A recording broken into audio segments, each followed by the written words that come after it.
समय का सही उपयोग ही जीवन की असली पूंजी है। छोटे से शहर शिवपुर में पिंटू नाम का एक लड़का रहता था। उसकी उम्र 17 साल थी। आंखों में बड़े बड़े सपने थे, लेकिन आदतें उन्हें पूरा करने में मदद नहीं करती थी। पिंटू को लगता था बहुत समय है, आज नहीं तो कल कर लेंगे। वो देर से उठता, मोबाइल पर घंटों रील्स देखता और दोस्तों के साथ बेकार की बातें करता। किताबें मेज पर रखी रहती, पर शायद ही कभी वह उन्हें खोलता।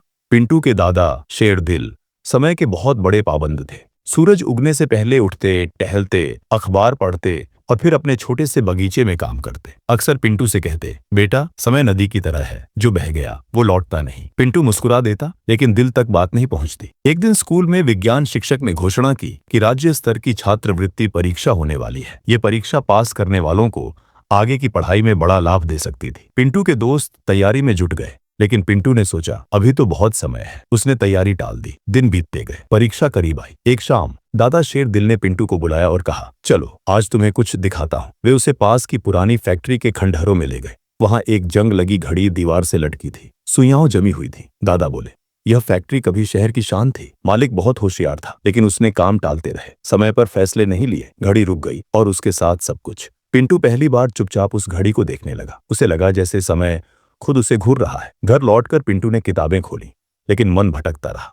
रात को उसने सपना देखा, वो एक विशाल बाजार में खड़ा है। दुकानों पर समय बिक रहा है, कुछ जगह एक एक घंटा, कुछ जगह एक एक दिन। उसकी जेब में सिक्के थे, लेकिन दुकानदार ने कहा, यहाँ सिर्फ सिक्के नहीं चलते, मेहनत, अनुशासन और लगन की कीमत है। पिंटू डर गया। तभी दादा शेरदिल की आवाज आई, बेटा असली पूंजी यही है। पिंटू की नींद खुल गई। अगली सुबह उसने फैसला किया, मोबाइल अलमारी में रखा, समय सारिणी बनाई और ईमानदारी से उसका पालन करने लगा। सुबह जल्दी उठना आसान नहीं था, लेकिन हर दिन छोटी छोटी जीत मिलती। उसने पढ़ाई को छोटे हिस्सों में बांटा, लक्ष्य तय किए और हर पूरा लक्ष्य उसे मुस्कान देता। दोस्त बुलाते तो वह शालीनता से मना करता। परीक्षा के बाद दिनों की मेहनत रंग लाने लगी। जो अध्याय पहले पहाड़ लगते थे, अब समझ में आने लगे। दादा शेरदिल चुपचाप उसे देखकर खुश होते। परीक्षा का दिन आया। पिंटू घबराया जरूर, लेकिन अंदर आत्मविश्वास था। उसने प्रश्न पत्र समय पर पूरा किया और हर उत्तर सोच समझकर लिखा। परिणाम घोषित हुआ। पिंटू का नाम सूची में था। छात्रवृत्ति मिली। घर में खुशी की लहर दौड़ गई। दादा शेरदिल ने उसे गले लगाया और कहा, देखा, समय का सम्मान किया तो समय ने भी तुम्हें सम्मान दिया। कुछ साल बाद पिंटू बड़े शहर में पढ़ाई करने गया। वहां उसने एक स्टार्टअप शुरू किया, पढ़ाई के साथ साथ छात्रों को समय प्रबंधन सिखाने का। वह अपने अनुभव सुनाता